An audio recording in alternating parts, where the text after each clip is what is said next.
So here's a class opener on simplifying rational expressions. Before we begin this, let's just talk what is a rational expression. Well, in the word rational, there's the word ratio, okay? And ratio obviously is a fraction, right? Comparison of numbers.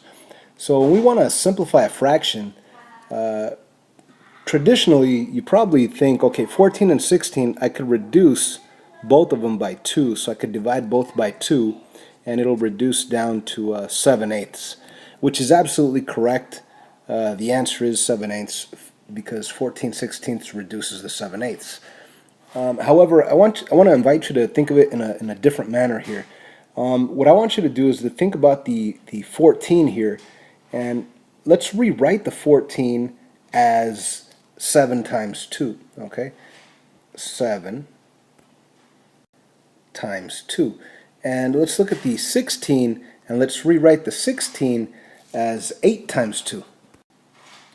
So we really have the 14/16 is the same exact fraction as 7 times 2 over 8 times 2. Now, we are able to, because there's multiplication right here and multiplication right here, we are able to cancel out the 2's, all right? Why? Because 2 over 2, 2 divided by 2, that's 1. You could just cancel it out, and that's your answer, 7/8, okay? Now, keep in mind, you could not cancel, if it said 7 plus 2 over 8 plus 2, you could not cancel the 2's. That would be incorrect, because this fraction, 7 plus 2 over 8 plus 2, is not equal to 7/8 if you canceled out the 2. It's definitely not equal to 7/8.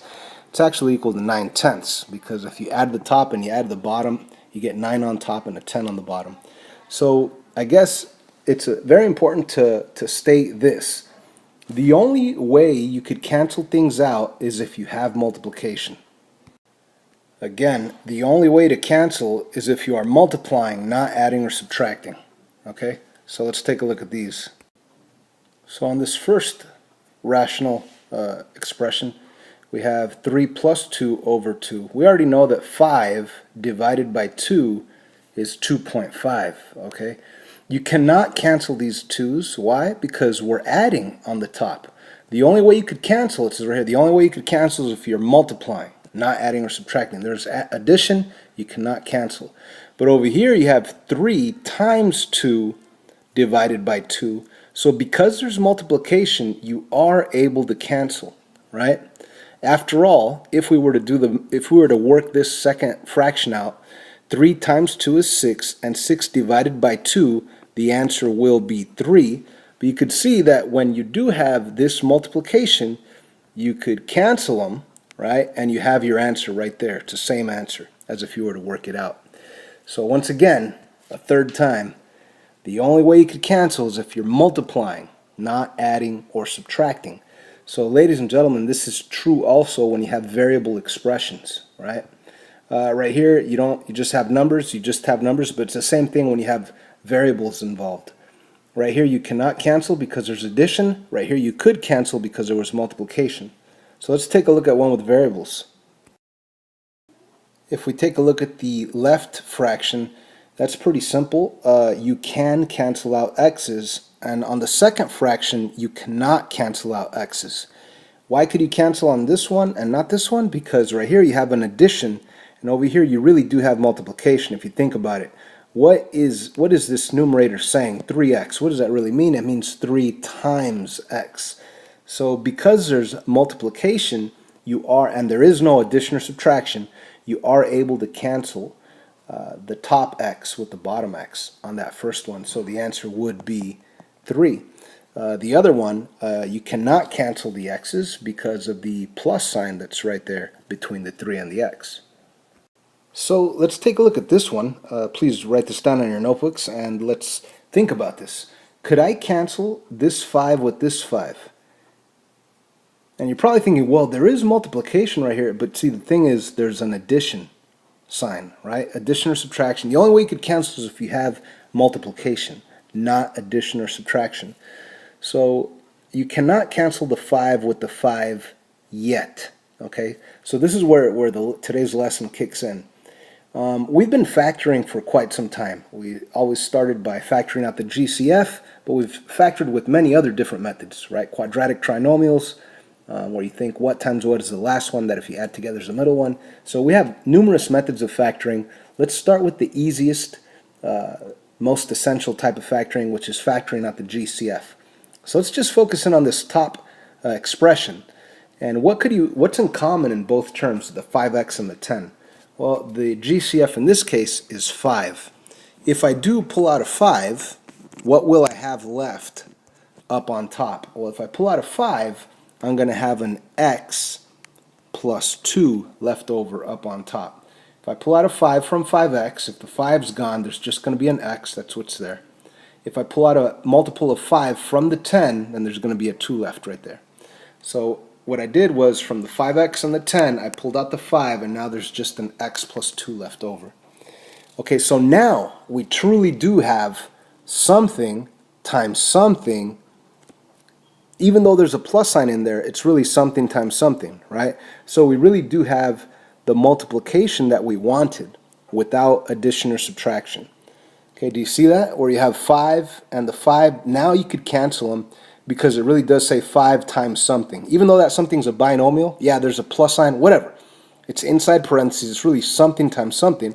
So we do have the multiplication that we need to be able to cancel. So we're going to be factoring to be able to obtain multiplication to be able to cancel. So this original expression, 5x plus 10 over 5, that simplifies down to the answer x plus 2. It's no longer a fraction, it's just x plus 2. That's your answer. So in this whole section, chapter 8, section 1, we're going to be simplifying rational expressions. What is a rational expression? It's a fraction. And keep in mind, the only way to cancel something is if you're multiplying, not adding or subtracting. So if you do have an addition, try to factor out a GCF, or try to factor any way possible, because when you factor, you end up with multiplication, and then you could cancel things out. So here's another example. So again, if you look at the top and you look at the bottom, you might be thinking, hey, there's an x right here, there's an x right there, I could cancel out those x's. Wrong, you can't cancel out those x's. Why not? Because there's addition and subtraction, or actually just subtraction involved, right? So we need multiplication, we need pure multiplication. Now, yeah, you could have addition or subtraction inside parentheses, but you need to have it set up like if it were multiplication. So this is where we go back and resort to our factoring methods. So if we look at the top and you try to pull out the GCF, there is no GCF in all three terms. There is no GCF. So we do recognize that it's a quadratic trinomial, and quadratic trinomials most of the time are able to be rewritten. That's if they're factorable in this format. Okay, and how do we do this? Well, we simply think what times what is your C value, that if you combine together is your B value. Okay, so if you need to make a list, go for it. How could we get negative 20? Well, you could do negative 1 times 20 and so on and so on. Make a list. There's my list in blue. Okay, so negative 1 times 20, negative 2 times 10, negative 4 times 5. Those are all the possible ways of getting negative 20. Now, which pair of numbers, if I combine together, give me the middle value, which is negative 1? Well, if I add negative 1 and 20, that gives me 19. That's not 19, that's negative 1. This gives me 8. If I add those together, that's negative 1. It's not 8. This is positive 1, but this is a negative 1. I want it to be a negative 1, not a positive 1. So what does that mean? I have the right numbers right here. I just have the wrong sign. So what do I need to do? I need to change the signs. That negative 4 needs to become a positive 4, and that positive 5 needs to become a negative 5. So that's the correct pair of numbers that I want, positive 4 and negative 5. So let me write those in, positive 4 and negative 5. Okay. So what I've done so far is just taken this quadratic trinomial and rewrote it in factored form. In other words, I took this quadratic trinomial that used to have 3 terms with minuses in between the terms, and I wrote it as 2 binomials being multiplied together. So again, we're going to use factoring to be able to obtain multiplication. That way we could cancel things out. Okay. On the bottom we have the x minus 5, and of course there's nothing to factor on the bottom. Now here's the fun part when you get to cancel. you have the x minus 5 up on top, which could cancel with the x minus 5 on the bottom. Now you're not going to say I want to cancel this x with this x and this 5 with this 5, because technically that would be wrong. Why? Because you have subtraction, right? But we are able to cancel out the whole binomial. The whole binomial, x minus 5 on the bottom, could cancel out with the whole binomial, x minus 5 up on top. Okay, so the x minus 5 up on top cancels with the x minus 5 on the bottom. What's left? Your final answer is left, x plus 4. No more fraction.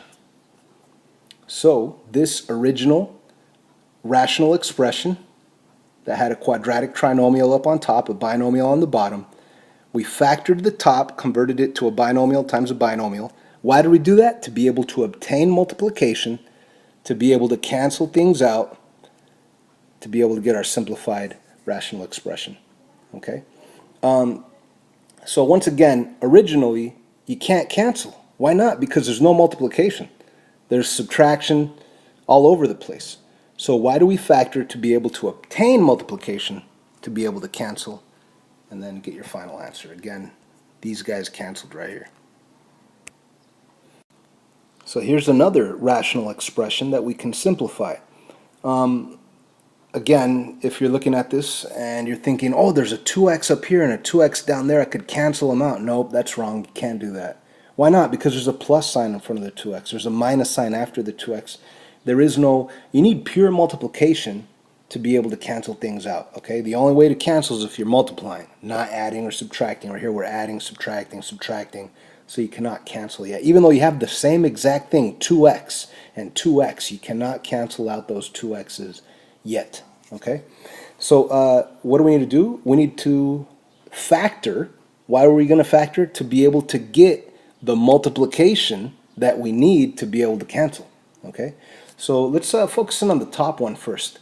We have a quadratic trinomial. The a value is not 1. So you might just jump right into that super long process of multiplying a times c and then getting an answer and thinking the multiples of that answer. But guess what? That's the wrong way to do it. Always start by trying to pull out what? The GCF. Find the GCF. There's definitely something in common here, here, and here. There's what? A 2. Bless me. Yeah, that was not a sneeze. There's the GCF is a 2, right? So let's pull out a 2 from the top.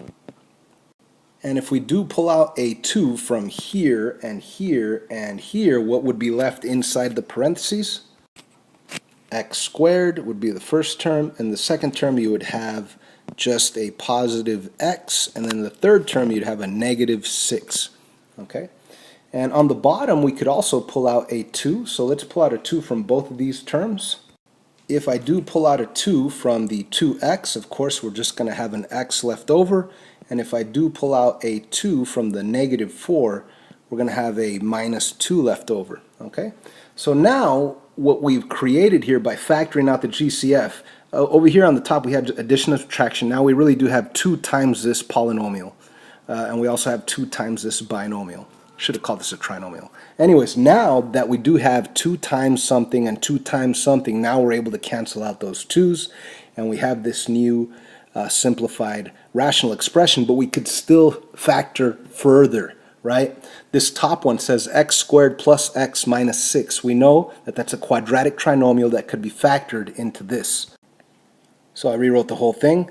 This trinomial, I'm going to rewrite it as parentheses, x and x. Now let's think, what times what is negative 6 that if I add together is positive 1? What times what is negative 6 that if I add together is positive 1? That's going to be a positive 3 times a negative 2. That'll give you a negative 6, and if you do add these numbers together, it will give you the positive one that's in the middle. So what have we done? We've factored this quadratic trinomial, and now we do have multiplication between the binomials. Right, have multiplication between the binomials. So up here we had addition and subtraction. Now we really do have a binomial times a binomial. Now that there's multiplication, you could cancel out the entire x minus 2 on top with the x minus 2 on the bottom, giving you your final answer, x plus 3. Okay, this was just an intro. We're going to be doing a lot more. I hope this helps.